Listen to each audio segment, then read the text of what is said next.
Hello, स्वागत, खुशामदीद, welcome to real auto reviews. मेरा नाम है सैयद शराज शाह और जैसा कि आप देख सकते हैं मैं आपके लिए लेकर आ गया हूँ मर्सिडीज़ बेंज GLA 200 का रिव्यू। और देखिए, आपको एक चीज़ पहले ही बता दूँ, 2-3 दिन से ज़रा तबीयत ख़राब है। एक्चुअली इसके सारे जो वीडियो है वो तबीयत ख़राब में ही बनाए हैं, तो ज़रा अगर आपको थोड़ी सी आवाज़ भर्राई भी लगे तो समझ जाइएगा। और पर work has to be done. तो ये गाड़ी अभी 1-8 घंटे में चली जाएगी। और मेरा तो ये है कि भाई, औरों की तरह मैं पहले दिन लोग क्या करते हैं, ज़्यादातर पहले दिन गाड़ी आती है उसी दिन या उसके अगले दिन ब्रोशर पढ़ देते हैं। मैं क्या करता हूँ, मैं जितना ड्यूरेशन होता है, 3-4 दिन का ड्यूरेशन है, उनमें से 90% ऑफ द टाइम पहले टेस्टिंग करता हूँ, उसके बाद लास्ट डे रिव्यू बनाता हूँ। तो बहरहाल, तो आप एक बार चारों तरफ से गाड़ी देख लिए, काफ़ी खूबसूरत गाड़ी है, लाइक ऑल मर्सिडीज़। देखिए, डेफिनेटली कहीं से आप इसको SUV नहीं बोलेंगे, ठीक है। इट्स क्रॉस ओवर डिज़ाइन है। और पर देखिए, ईमानदारी वाली बात यह है, चाहे वो Q3 है और X1 लगती है थोड़ी बहुत। अगर मैं तीनों की बात करूं तो X1 जो है वो लगती है SUV, पर है वो भी जिसे कहते हैं ना कि सूडो SUV ही, क्योंकि अब उन्होंने पहली बात तो फ्रंट व्हील ड्राइव कर दी है, 3 सिलेंडर, इसमें फिर भी 4 हैं। और X ड्राइव जो है बेसिकली 4 व्हील ड्राइव या ऑल व्हील ड्राइव जो है वो उन्होंने हटा दिया है। तो बेसिकली आपको इस सेगमेंट के अंदर मर्सिडीज़ 4मैटिक देता है और ऑडी ऑफ कोर्स क्वात्रो देता है, ठीक है। ऑल व्हील ड्राइव आपको चाहिए तो मर्सिडीज़ देगा, ऑडी देगा, BMW नहीं दे रहा है। पर मैं डिज़ाइन की बात कर रहा था, as far as only the outer appearance is concern. SUV वाला जो बॉडी शेप है थोड़ा बहुत, वो आपका थोड़ा आप BMW को बोल सकते हैं। और Q3 और ये crossover and dare I set large hatchback लगती हैं। पर चलिए मैं आपको एक चीज़ अभी बता देता हूँ, क्योंकि डिज़ाइन की बात कर रहे हैं भाई। ये जो सामने बिल्ला है ना, ठीक है, इस बैच की वैल्यू है। और इन तीनों में आप BMW चला रहे हैं, ऑडी चला रहे हैं और ये चला रहे हैं, भाई इंडिया में ना रोड पे सबसे ज़्यादा इज़्ज़त इसको मिलती है और इसमें कोई दो राय है नहीं। खैर, और क्योंकि यार हम लोग जब चलाते हैं ना तो ये चीज़ भी नोटिस करते हैं, और इसी वजह से लोग कैमरी या फॉर्च्यूनर ना लेके ये लेते हैं। कि ऑफ कोर्स कुछ लोग हैं जो ये ना लेके कैमरी और फॉर्च्यूनर लेते हैं, उनका भी डिसीजन जो है वो सही होता है उनके लिए। कुछ लोग हैं जो कैमरी फॉर्च्यूनर ना लेके ये लेते हैं, उनका भी डिसीजन जो है वो उनके लिए ठीक होता है। तो बहरहाल देखिए,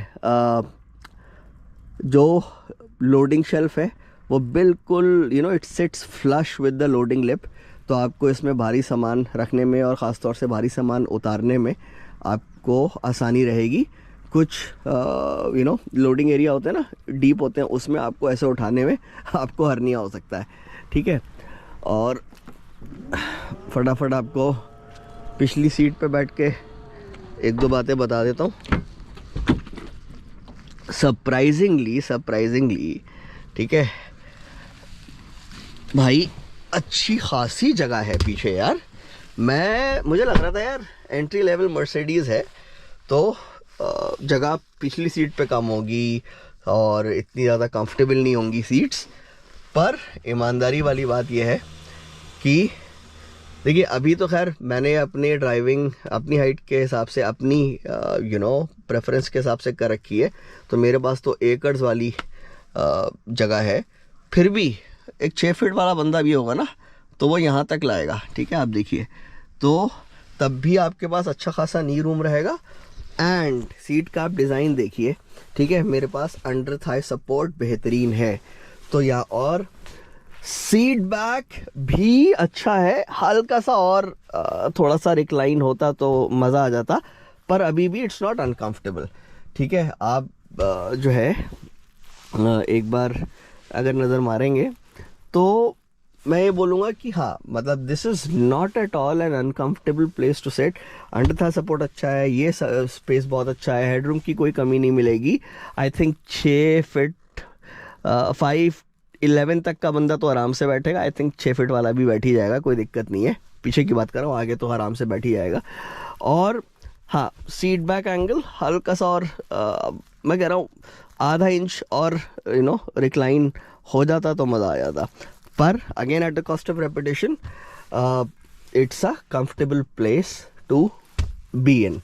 अच्छा, अब मैं आपको एक छोटी सी चीज़ बताऊं। देखिए, ये जो चीज़ें हैं ना, इनको नहीं करनी चाहिए थी। दिखाता हूँ आपको। ये नहीं, ये तो मैंने कहा आपको अभी उतरते टाइम दिखा दूं कि भाई एसी वेंट्स, यार ये तो आप शोरूम में खुद भी देख सकते हैं। तो मैं वो चीज़ें जो है ना, अच्छा बाय द वे, ऐसा नहीं है कि एंट्री लेवल मर्सिडीज है तो उसमें ये घटिया क्वालिटी यूज़ करेंगे। प्रॉपर बेहतरीन क्वालिटी वाले एसी वेंट्स हैं। और देखिएगा, सुनाई दिया आपको क्लिक, आई एम श्योर, ठीक है। ये भी देख लीजिए आप, हैं आपको 2 सी पोर्ट्स मिल रहे हैं। अच्छा, और मैं क्या आपको क्या बताने वाला था, उस वाली मैं नहीं, इसी में बता देता हूँ। देखिए, इसमें लाइनर नहीं है यार, ये एक्सपेक्ट नहीं करते हैं हम आपसे। मर्सिडीज़, आप मर्सिडीज़ है ना, लाइनर इसमें भी लगाइए। आपने आगे लगा रखा है, आगे भी वो बहुत आला दर्जे का नहीं है पर कम से कम है। दिखाता हूँ आपको अभी, ठीक है। अच्छा, गोज़ विदाउट सेइंग, सारी विंडोज़ जो है वो 1 टच अप डाउन है। अच्छा,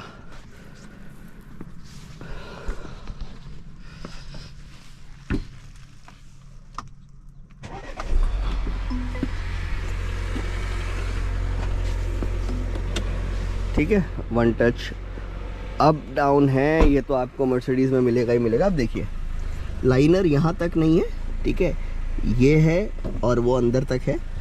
यार ये चीज़ पीछे भी कर देते हैं, ठीक है। खैर, उसके अलावा भाई आपको ना इतनी सी शिकायत नहीं मिलेगी कैबिन के अंदर। ऑलराइट, मतलब everything feels like in a proper Mercedes. Okay, ऐसा नहीं है कि एंट्री लेवल मर्सिडीज है तो आपको ये चीज़ अलग होगी या ये चीज़ अलग होगी। जी नहीं सर, ये सारा जो है ना, ठीक है, इनफैक्ट द स्टीयरिंग व्हील, ये सारे ब्यूटीफुल स्टर्डी बटन्स, ये सारे वेंट्स, ठीक है, ये सब क्या हैवी बाय गॉड क्वालिटी है। और जब आप इसको ऐसे ऑपरेट करते हैं तो आपको वो क्लिक भी सुनाई दे रहा होगा, ठीक है, प्रॉपरली हैवी। और जो इसका ऑपरेशन है, लगता है आपको कि हाँ यार, पैसे आपने बिल्कुल सही खर्चे हैं। तो ये सब आपको जो आपका एक प्रॉपर मर्सिडीज़ में मिलना चाहिए, वो वही क्वालिटी आपको दी गई है उस वाले लाइनर को छोड़ के।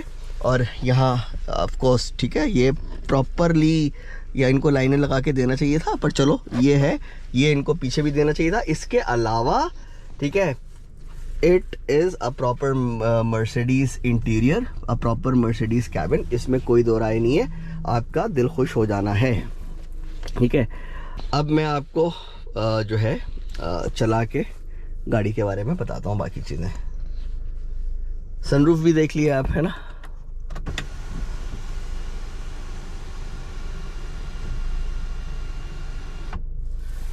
ठीक है, इसको बंद कर दें।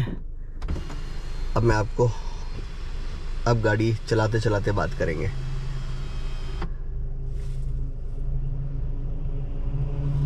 रॉन्ग साइड, इतने कॉन्फिडेंस है। अच्छा, मैं आपको फटाफट एक चीज़ और बता दूं भाई, इसमें आपको कुछ चीज़ें ऐसी मिल जाती है जो आपको बाकी मर्सिडीज़ में नहीं मिलती है भाई। प्रॉपर आपको फिजिकल बटन्स मिलते हैं क्लाइमेट कंट्रोल के लिए, ठीक है। ये आपका ब्लोअर का आ गया, ठीक है, ये आप ऑटो पे कर सकते हैं, राइट। और ये आपका एसी बेसिकली देखिए, यहाँ से आपने स्विच ऑन स्विच ऑफ कर लिया। इनफैक्ट जब आप इसको, और ये आपका टेम्परेचर सेटिंग हो गई, ठीक है। और ये आपको मैंने ब्लोअर बता ही दिया है, ठीक है। ऑफ, ब्लोअर सेटिंग 1, ठीक है। आपको हाई होप दिख रहा हो, देखिए मैंने हाई पे कर रखा है क्योंकि तबीयत ख़राब है, ठीक है। ऑटो बंद करा, एसी बंद करा, ब्लोअर बंद करा, अच्छी खासी गाड़ी, क्लाइमेट कंट्रोल ऑफ, ठीक है। बाकी जो मर्सिडीज़ है उनमें क्योंकि बहुत बड़ी स्क्रीन होती है और एसी का जो मेन्यू है वो अंदर बरी नहीं होता है, आपको सामने ही दिख जाता है, तो it is not inconvenient, but this is a lot better. और बहुत खूबसूरत, रोबस्ट ये स्विचेस हैं, आपको मज़ा आएगा इनको यूज़ करने में।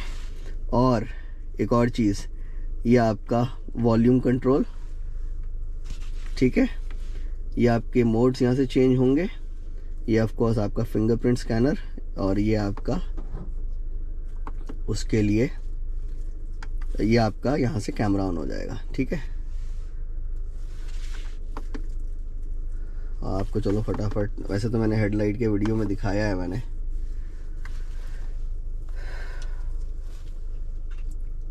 ठीक है।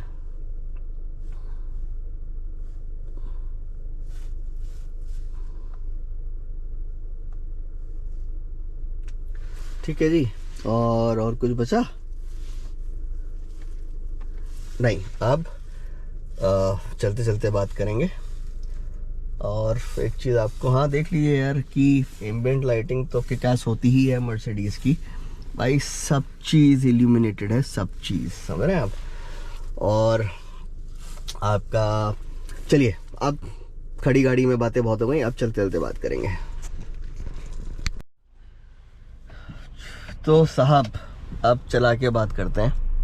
अच्छा, मैं आपको एक चीज़ और बता दूं, एक चीज़ जो बिल्कुल एक्सेप्टेबल नहीं है, मैंने आपको बाकी के मर्सिडीज़ के रिव्यूज़ में बताया है कि 2 करोड़ की GLS में भी पैसेंजर साइड मिरर जो है वो ऑटो डिमिंग नहीं है भाई।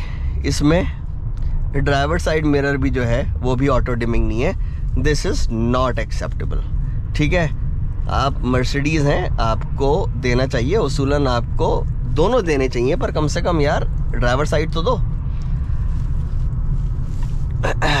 एनीवे, अच्छा आप देखिए, अब 2 पर्सपेक्टिव हैं। एक ये कि मेरा ये हमेशा से मानना रहा है, और एक्चुअली आज भी मैं ये सोचता हूँ कि उसूलन ना मर्सिडीज़ को C क्लास के नीचे कुछ नहीं बनाना चाहिए था, समझ रहे हैं। C क्लास से मर्सिडीज़ की शुरुआत होनी चाहिए थी, एंड देन, और same goes for BMW, 3 series के नीचे कुछ नहीं बनाना चाहिए था, right. Same goes for Audi। पर जाहिर सी बात है यार, इनको बिज़नेस करना है, तो इनको ये भी है कि भाई हम एंट्री लेवल जो है हमारी, वो भी लोगों की पहुंच से बाहर चली गई है, तो हम A क्लास, ठीक है ना, A क्लास की आपकी चाहे सेडान हो, चाहे ये हो, इसको ये लोग SUV बोलते हैं, पर खैर will not get into that debate. मकसद ये है कि ये एंट्री लेवल मर्सिडीज़ जो हैं, ये मैन्युफैक्चरर के लिए भी इट मेक सेंस, और जो बायर है भाई, अब C क्लास ऑन रोड 80-85, मतलब वो सारी बात आ जाती है ना, 1 करोड़ के लपेटे में। फिर आप सोचते हैं कि चलो यार E क्लास ही ले लेते हैं। मतलब C क्लास भी जो ऑन रोड पड़ेगी वो आपको शायद आराम से 75-80 लाख की तो पड़ेगी, ठीक है। ये एक showroom if I am not wrong 49 lakh की है ना। तो ऑन रोड आपको ये कितने की पड़ेगी, 55-56 की। मतलब ये है कि आपको कैमरी और फॉर्च्यूनर के आसपास पड़ेगी, या उनसे थोड़ी सी सस्ती पड़ेगी। अब सीन ये है, अब आप देख लीजिए, ठीक है, दोनों मिरर जो हैं ये ऑटो डिमिंग नहीं है, ये वाला ऑफ कोर्स थैंकफुली है।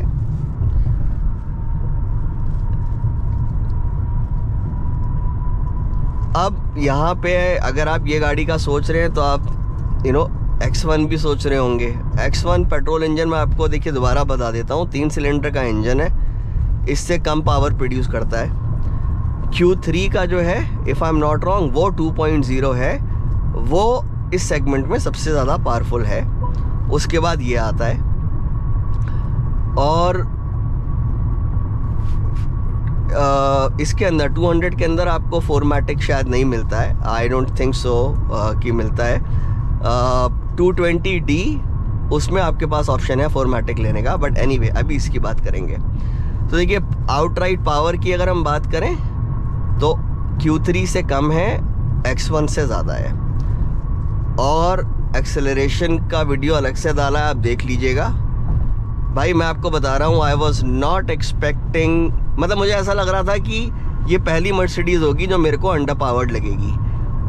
भाई साहब I have good news for you, ऐसा कुछ नहीं है, it does not feel under powered. और मैं आपको बता रहा हूँ, ये इको की बात कर रहा हूँ, मैं इको में चल रहा हूँ अभी, ठीक है। अब देखिए अब हम 80 पे चल रहे हैं, 3, 2, 1।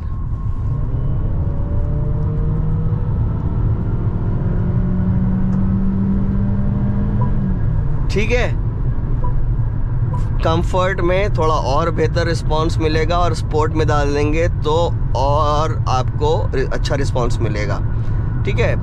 It has a 7 speed DCT। तो देखिए अगर आप सोच रहे हैं कि यार छोटा इंजन है, तो ये चीज़ अपने दिमाग से निकाल दिए, आपको पावर की कमी बिल्कुल भी नहीं लगेगी।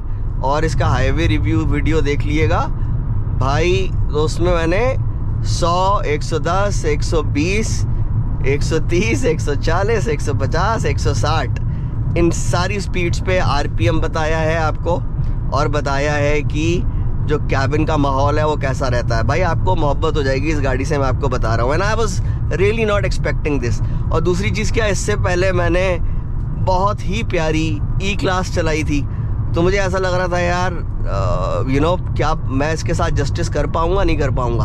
और ईमानदारी वाली बात है, पहले दिन तो मेरे को लगा यार आई वॉज मिसिंग दी E-क्लास।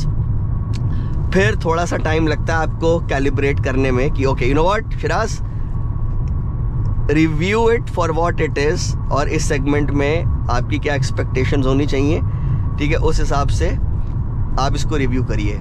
तो पावर, ठीक है, it passes with flying colours, इसमें कोई दो राय नहीं है। दूसरी चीज़, अब आ जाती है बात राइड क्वालिटी की। भाई राइड क्वालिटी भी बहुत प्यारी है, समझ रहे हैं आप, राइड क्वालिटी भी बहुत प्यारी है, X1 से ज़्यादा अच्छी है। एंड Q3 और इसकी आप समझ लिए सेम ही है, कहीं कहीं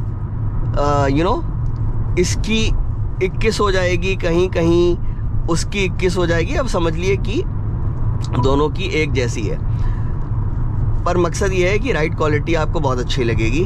और आप सेडान ना लेके ये लेंगे, ठीक है, तो आपको तो फिर ग्राउंड क्लियरेंस के बारे में दूर दूर तक सोचना ही नहीं है, कोई दिक्कत ही नहीं है। तो वो एक बिल्कुल आपके सर से चीज़ हट जाती है, तो ग्राउंड क्लियरेंस की चिंता नहीं है, कोई सा भी स्पीड ब्रेकर कैसे भी ले लो, कोई दिक्कत नहीं है, ठीक है। हैंडलिंग देखिए,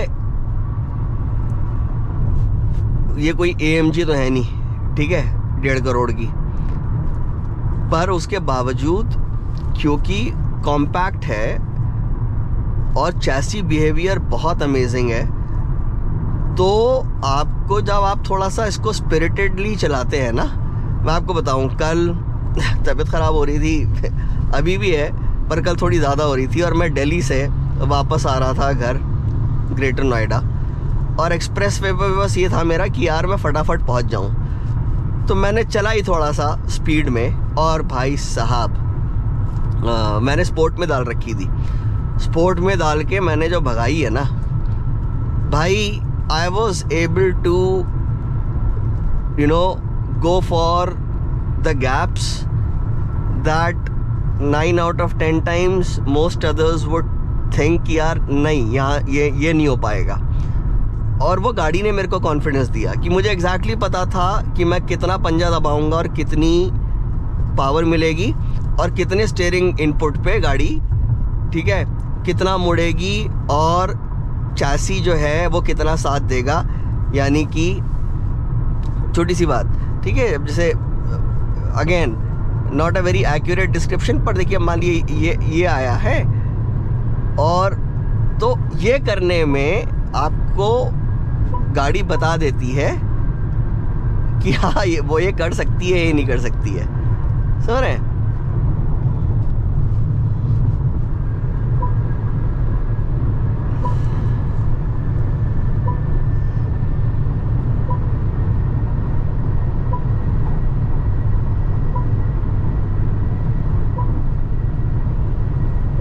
आपको देखिए कैबिन की खूबसूरती का, मैं ओरल खूबसूरती की बात कर रहा हूँ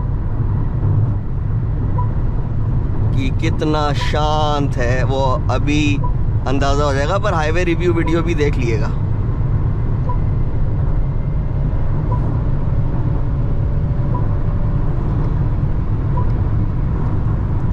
समझ रहे हैं? अब देखिए, अब जैसे मान लीजिए मैं इतनी स्पीड पे, ठीक है,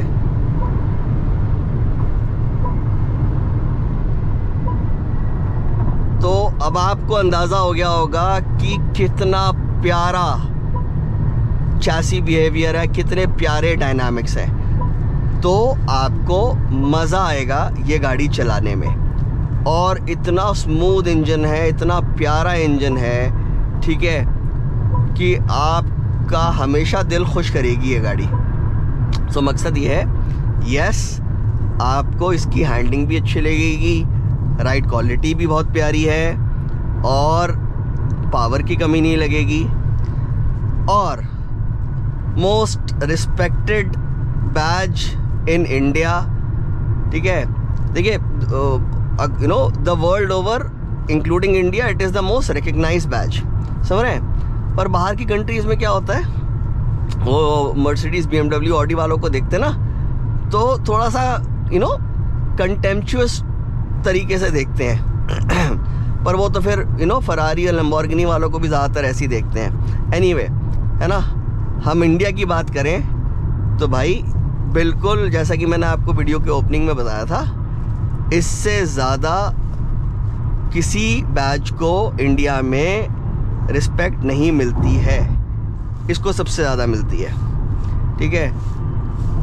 और मैं सोच रहा था कि यार ये एंट्री लेवल गाड़ी है, इसको देखते हैं कितनी मिलेगी। वैसे तो खैर इसका आंसर मुझे पता था, 2015 में CLA 200 चलाई थी, और मैं आपको बता ही देता हूँ, BIC पे एक इवेंट पे गया था मैं, और वहाँ पे मैंने, वो है ना मीडिया गाड़ी है भाई, मैंने कहा यार इसको ना मैं थोड़ी सी और ज़्यादा बेहतर जगह खड़ी करता हूँ। और BIC ऐसा सर्किट है जहाँ पे सारी जो एग्जॉटिक्स हैं इंडिया में, वो सारी आ चुकी हैं, लैम्बो, फरारी, सारी। उसके बावजूद आप सोचिए, तो मैंने जब ऐसे पार्किंग में से गाड़ी निकाली है, मेरे को आगे लेफ़्ट लेना था, पर वो गेट से बिल्कुल पहले लेफ़्ट लेना था। भाई गार्ड उठ के चलने लगा गेट की तरफ, और उसने बस 10% गेट खोला ही था, और उसने देखा मेरी गाड़ी मुड़ रही है, और मैंने इसको मुस्कुरा के ऐसे बोला, नहीं मेरे को वहाँ खड़ी करनी है। समझ रहे हैं आप? 2015 की बात है। उसने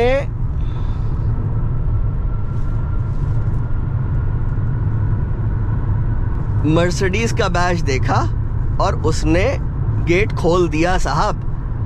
अब कोई छपरी होता तो वो अंदर लगा देता, ठीक है। ये अलग बात है कि उसको फिर 5-10 मिनट के बाद लोगों को पता लगता कि ये किसकी गाड़ी है, तो अथॉरिटीज़ उसको बाहर निकाल देते। तो जो बेसिकली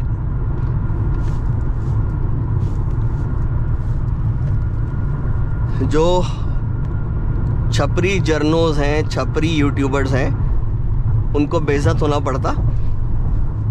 और मैंने उस डर की वजह से नहीं, you know, when it is not right, बाहर है ना पार्किंग, ठीक है, अंदर जो इवेंट जिन गाड़ियों का होता है वो ही जा सकती हैं, और बाहर बहुत, आपने देखा होगा, बहुत तगड़, बहुत बड़ी पार्किंग है, आप सेफली खड़ी कर सकते हैं। तो मैंने बाहर खड़ी करी, पर मकसद ये है आपको ये बताने का इंसिडेंट कि भाई उसने मर्सिडीज़ का बिल्ला देख के मेन गेट खोल दिया था। इस गाड़ी को भी सेम रिस्पेक्ट मिलती है। तो मकसद ये है यार, एक्चुअली ना ज़िंदगी, आपकी ड्राइविंग लाइफ जो है ना वो थोड़ी सी आसान हो जाती है when you are driving a Mercedes.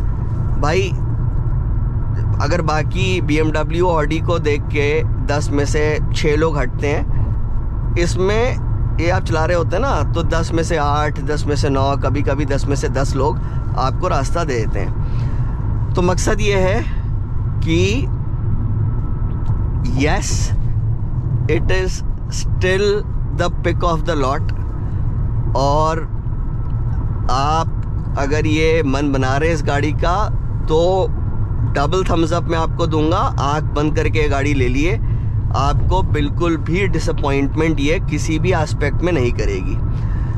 और तो साहब ये था मेरा रिव्यू, आप मुझे बताइएगा आपको कैसा लगा, और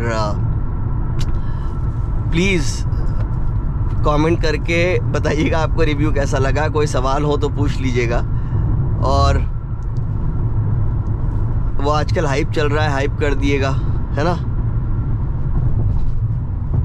और लाइक कर दीजिएगा, सब्सक्राइब ना कराओ तो कर दीजिएगा, ठीक है। तो चलिए साहब, बहुत जल्द मुलाकात होती है नए वीडियो के साथ। बहुत बहुत शुक्रिया देखने के लिए।